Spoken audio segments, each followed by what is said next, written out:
Sur le plateau du talk à l'occasion de la grande journée du numérique, nous a rejoint Marie-Aude Play. Bonjour. Bonjour, Associée chez Prexilexis. c'est ça. On va parler avec vous de la facture électronique en pratique, la fameuse facture électronique. Ça arrive très vite, septembre 2026, dernier carat, septembre 2027. Il faut donc s'en préoccuper maintenant avec des travaux préparatoires. Quels sont-ils?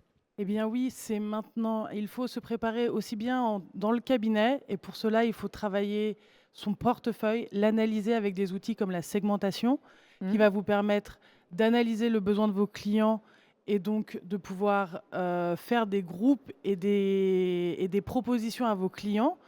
Et ensuite, cette analyse, ça va vous permettre d'aller voir vos clients et d'avoir des propositions adaptés à leurs besoins, parce que votre segmentation vous aura permis d'analyser et de débloquer leurs besoins. Donc, bien identifier le besoin du client Oui, pour lui proposer un service en adéquation avec ce qu'il attend. Donc ça, c'est du côté finalement client. Il y a aussi un travail à faire au niveau du cabinet. et oui, parce que nous aussi, nous devons nous transformer, parce que la facture électronique, nous aussi, on vit la réforme. Alors, dans le cabinet, il faut mettre en place son plan d'action, commencer à analyser son propre besoin, et les outils sont là, il faut commencer à s'inquiéter et à se poser la question de quel outil je vais choisir. C'est un gros travail Oui. pour anticiper toute cette transformation qui s'opère. Ça va aussi engendrer de nouvelles missions finalement dans les cabinets d'expertise comptable, cette facture électronique. Bien sûr, vous allez avoir les missions de mise en place de cette facture électronique chez vos clients, comment déployer les outils et comment les accompagner dans leur transformation. Puis après, vous allez avoir les missions d'accompagnement de vos clients, parce que on vous attend sur une diminution de la production. Maintenant, on va accompagner nos clients dans leur analyse de leur société et dans leur gestion administrative. Ces missions d'accompagnement, si on veut être très concret, on parle de quoi?